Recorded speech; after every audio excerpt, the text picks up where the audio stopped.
Flying sorcery. Sabrina wishes she was with the gang on that weenie roast, but she's stuck inside of a spaceship.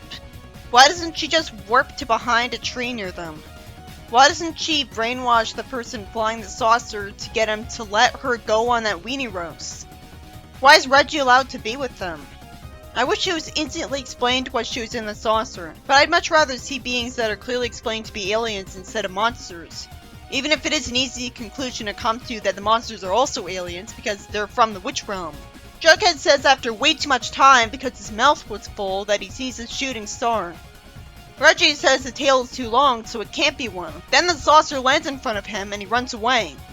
Witches are from another planet too, the witch realm, so aliens aren't too out of place, even if they are rare in the series. It's nice to see Reggie get grabbed by a tree branch. He panics and says he'll never make fun of little green men again. Why did he do that? Sabrina leaves the saucer in front of him and says it was an exciting flight, and tells the off-screen alien to not tell anyone about this for some reason. She doesn't want to be late for her first class later, and Reggie says that he knows what happened last night. He says that the whole town will know what she really is, and Sabrina tells him it'll ruin everything. Why does he insist on telling anyways? It's obvious he won't be believed right away, and it's obvious that's not the right thing to do. Sabrina uses magic so that he's upside down, and sprays Weatherby with whipped cream instead of fire extinguisher stuff. She casts a spell to send Reggie away, and he crashes, getting stuck in a trash can. He should have known Sabrina would use magic against them. He somehow doesn't learn his lesson, so Sabrina has to zap a zipper in his mouth, even though that makes magic obvious, and he's trying to prove magic. Weatherby says his glasses are playing tricks on him and runs through a door. The glasses levitate, and I smile when he says, "Don't just stand there, help me!" Don't just stand there, help me! Weatherby falls and lands on a globe that rolls along the ground and ends up falling into the water. Sabrina gets rid of the zipper that Weatherby would have been suspicious of, as I wonder why Reggie can't just be understanding of Sabrina, since obviously she's a good person who doesn't deserve to have her secret come out. Reggie tells people what he saw, and Sabrina should have anticipated that nobody would believe him. Why does Weatherby act mad when he asks Sabrina what she has to say about these charges? He can't possibly believe him. Sabrina talks to the saucer through a walkie-talkie, saying that the secret is out, and it flies in the sky in front of them. It's cool to see this. Couldn't she have just erased their memories to avoid this? Weatherby tells the alien to take the school and not harm him. Dilton takes the mask off and says that Sabrina helped him build the UFO for the science fair.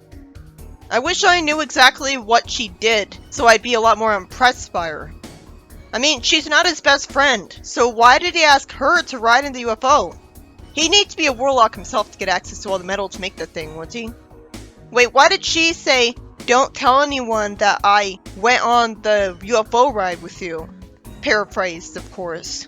He wanted to keep it a secret. She didn't want to keep it a secret. This story wasted my time with Reggie wanting to tell people he saw Sabrina leave a flying saucer, and it turns out Dilton was the one flying it. Reggie's an idiot.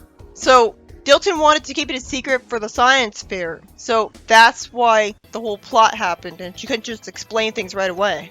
It would have been more interesting if it was a story about aliens. Although, no, that would be a lot more cliche. This was an interesting twist, but it was mostly just annoying because of Reggie. Too many cooks. Too much time is wasted on us seeing rain on a movie that was scary. Veronica was covering her eyes and scared, and Archie and Reggie argue over who's less chicken. They decide to spend the night at a haunted house, and the one who stays the longest will win. Sabrina takes too long to realize that this is terrible. She tells Hilda she must call off a meeting at the manor. Every witch who ever stirred a cauldron will be there. That implies that they never die, which is ridiculous. Even if they are immortal, some of them would still get killed. And Della's gonna address them personally, and Hilda says that Della won't take kindly to intruders. Really? Because she was pretty harmless last time. She doesn't let Sabrina do what she wants and forces her to waste time stirring a potion. I always hate when her answer's too bossy. It's lazy writing instead of having literally anyone else be the villain other than someone that seems like they're betraying her when they act that way. Because they're supposed to like her.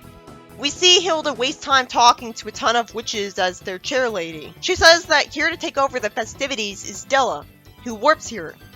I guess she watched a clock to know when to do this. The witches are here to learn the mystic black arts that they would obviously already know by now. She rings a bell at midnight, and Archie and Reggie waste time being scared to go inside. Reggie turns on a flashlight, and Archie says amusingly that while he knows he's scared, he doesn't have to hold his hand.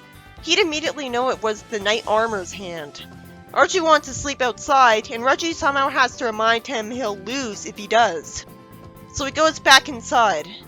Della gets bothered by a loud noise and asks what that was, and Sabrina sees Reggie telling Archie that he's clumsy because it's dark in here. It's not remotely dark. Della starts to tell the witches a potion recipe that if they've lived for centuries, they'd already know. Maybe it's a very obscure one she just thought of. Hilda said all the witches would be here, not just really young witches. Della hears noise and casts a spell to get rid of the grandfather clock, saying that if there's intruders, their time is up. This is an exciting concept for a plot. Sabrina turns the staircase into a slide to send Reggie and Archie into the wall. Since she's making magic obvious and they're just gonna blame it on ghosts, obviously she should just warp them both home while she's at it. Instead, the entire plot is forced by inexcusable stupidity again. Reggie shows up in the witches' convention, and the flashlight light blinds him with magic, and he walks into the potion. Della says she'll take care of him. She doesn't want him to reveal the recipe, and he comes out of the potion riveting. Archie tells Veronica that it was a draw. How would they determine it was a draw? It's silly that when Reggie hops by riveting, it's clearly a different voice actor. When Archie and Reggie want to prove their manliness by staying at a haunted house, in a twist, it isn't haunted, which would have been too predictable, and instead a witches' convention is going to be there. So Sabrina has to use magic to keep them away from Della. Somehow she doesn't instantly think to just warp them home, or at least brainwash them into not staying here. So Reggie ends up in the potion and starts riveting by the end. Why is this convention happening? There wants to be a potion recipe these witches don't know, if they can live for over 700 years. Hilda expects me to believe every witch is at the meeting. If so, there's a ridiculously small amount of them considering what an evolutionary advantage it is to have magical powers. Aside from there being too much focus on Archie characters, which is boring from the start, the story was alright, relatively speaking. There weren't any monster characters, so these 2 episodes were worth it. It was cool of Sabrina what she had to do.